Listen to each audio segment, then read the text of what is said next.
Assalamualaikum warahmatullahi wabarakatuh. Selamat pagi semuanya. Bagaimana dengan kabar kalian? Apakah semua siswa di sini baik-baik saja dengan keadaan sehat walafiat?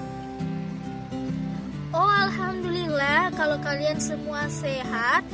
Dan seperti biasanya, untuk membuka kegiatan pembelajaran kita pada pagi hari ini, alangkah baiknya kita bersama-sama berdoa terlebih dahulu. Berdoa dimulai.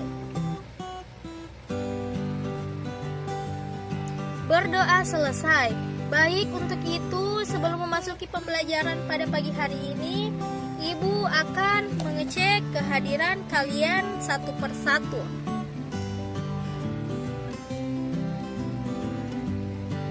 Muhammad Amin. Oke, hadir. Siti Nur Hadiana. Ya, oke, hadir. Suardi. Ya, Suardi di sini juga hadir. Alhamdulillah semuanya telah hadir. Dan langsung saja di sini Ibu akan membahas ataupun juga menjelaskan tentang pengertian dari puisi rakyat dan juga jenis-jenis puisi rakyat, ciri-ciri puisi rakyat, dan juga contoh dari puisi rakyat. Perlu kita ketahui pengertian dari puisi rakyat. Puisi rakyat adalah warisan bangsa berupa puisi ataupun syair maupun pantun dan juga gurindam, yang dimana puisi rakyat ini memiliki nilai pesan moral, agama, dan juga budi pekerti. Puisi rakyat ini berupa puisi lama yang biasanya disampaikan dari mulut ke mulut dan biasanya tidak diketahui penulis maupun pengarangnya. Puisi lama yang terlihat kaku karena aturan-aturan seperti jumlah kata dalam tiap baris maupun jumlah baris dalam tiap baitnya dan juga pengulangan kata yang bisa di awal ataupun di akhir sajak atau yang dikenal dengan sebutan rima. Nah, untuk memahami lebih lanjut lagi mengenai puisi rakyat di sini, Ibu akan menjelaskan tentang jenis-jenis dari puisi rakyat ini. Jenis-jenis puisi rakyat, yaitu yang pertama pantun. Pantun di sini merupakan bentuk puisi Indonesia Melayu yang tiap baitnya terdiri atas 4 baris yang bersajak ABAB. Baris pertama dan kedua merupakan sampiran, sedangkan baris ketiga dan keempatnya merupakan isi. Penggunaan pantun ini juga biasanya disetujukan untuk menyampaikan nasihat ataupun menyatakan rasa sayang sebagai ajaran budi pekerti dan hiburan. Nah, yang kedua, syair. Dalam Kamus Besar Bahasa Indonesia, syair bisa diartikan sebagai puisi lama yang tiap-tiap baitnya terdiri atas 4 baris dan mempunyai akhir bunyi yang sama yang bersajak A, A, A, A. Keempat barisnya ini merupakan isi dan adapun jumlah kata dalam satu barisnya terdiri dari 4 hingga 5 kata, sedangkan jumlah suku kata dalam satu baris yaitu 8 hingga 14 suku kata. Berbeda dengan pantun, yang syair ini biasanya memiliki tujuan yang lebih keagamaan dan oleh karena itu bahasa yang digunakan syair sering mengandung kiasan atau unsur-unsur agama. Nah, yang ketiga, gurindam. Gurindam di sini merupakan salah satu jenis puisi Melayu lama yang terdiri atas 2 baris dalam 1 bait. Kalimat baris pertama menyatakan perbuatan dan kalimat baris kedua menyatakan akibat yang timbul dari perbuatan itu. Gurindam di sini memiliki tujuan untuk menyampaikan nasihat, moral, dan juga kata-kata mutiara. Namun, tidak menutup kemungkinan bahwa gurindam juga bisa menyampaikan hiburan di dalamnya. Adapun ciri-ciri umum puisi rakyat, yaitu berikut beberapa ciri umum yang harus dimiliki pantun. Terdiri dari 4 larik atau 4 baris. Setiap baris terdiri dari 8 hingga 12 suku kata. Bersajak akhir dengan pola A, B, dan A. Tidak boleh dengan AABB ataupun dengan ABBA. Di sini pantun juga ada sampiran dan juga isinya. Ciri lain yang biasanya dimiliki oleh pantun yakni bahasanya yang harus jelas, singkat, dan padat. Selain itu, jarang ditemukan pantun yang memiliki nama pengarang di dalamnya. Hal itu karena pantun di sini bersifat lisan. Nah, berikut beberapa ciri umum yang harus dimiliki syair, yaitu setiap bait terdiri atas 4 baris, setiap baris terdiri dari 8 hingga 14 suku kata, bersajak A. Semua barisnya adalah isi, bahasanya adalah bahasa kiasan, isi syairnya berupa nasihat, petua, dongeng, ataupun cerita. Setiap baris dalam syair juga punya makna yang berkaitan dengan baris-baris terdahulu dan semua barisnya merupakan isi. Lebih lanjut, syair di sini biasanya diiringi dengan lagu agar menjadi alunan atau nyanyian. Dan selanjutnya yaitu gurindam.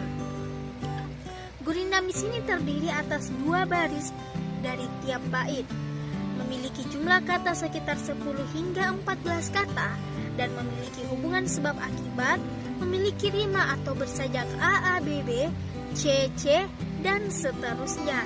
Isi ataupun maksud gurindam di sini ada pada baris kedua, dan isi gurindam di sini biasanya berupa nasihat-nasihat dan kata-kata mutiara. Berikut contoh dari puisi rakyat. Yang pertama yaitu contoh puisi rakyat pantun. Ikan nila dimakan berang-berang, katak hijau melompat ke kiri. Jika berada di rantau orang, baik-baik membawa diri. Jalan-jalan ke kota bila, jangan lupa beli sukun. Jika kamu ingin pintar, belajarlah dengan tekun. Contoh puisi rakyat gurindam di sini yaitu jika hendak mengenal orang mulia, lihatlah kepada kelakuan dia. Jika hendak mengenal orang yang berilmu, bertanya dan belajar tiadalah jemu. Jika hendak mengenal orang yang berakal, di dalam dunia mengambil bekal. Mengumpat dan memuji hendaklah pikir, disitulah banyak orang yang tergelincir. Apabila dengki sudah bertanah, datanglah darinya beberapa anak panah. Pekerjaan marah jangan dibela, nanti hilang akal di kepala. Jika tak ingin sesat dunia akhirat, maka cepat bertobat sebelum terlambat. Namun siapa yang bertaubat sebelum kiamat, maka dia yang akan selamat. Nah, di sini ada pun contoh puisi rakyat dari syair, yaitu syair Perahu karya Hamzah Fansuri. Inilah gerangan suatu mada, mengarahkan syair terlalu indah, membetuli jalan tempat berpindah. Di sanalah ikhtikat diperbetuli sudah. Wahai muda, kenali dirimu, ialah perahu tamsil hidupmu. Tiadalah berapa lama hidupmu, ke akhirat jua kekal hidupmu. Hai muda arif budiman, hasilkan kemudi dengan pedoman. Alat perahumu jua kerjakan, itulah jalan membetuli insan. Perteku jua alat perahumu, hasilkan beka air dan kayu. Dayung pengayu taruh di situ, supaya laju perahumu itu. Sudahlah hasil kayu dan air, angkatlah pula sau dan layar. Pada beras bekal jantanglah taksir, niscaya sempurna jalan yang kabir. Nah, itulah tadi penjelasan dari Ibu tentang materi pembelajaran kita pada pagi hari ini. Baik, untuk penjelasan dari materi yang telah Ibu bahas tadi, apakah siswa di sini ada yang ingin bertanya?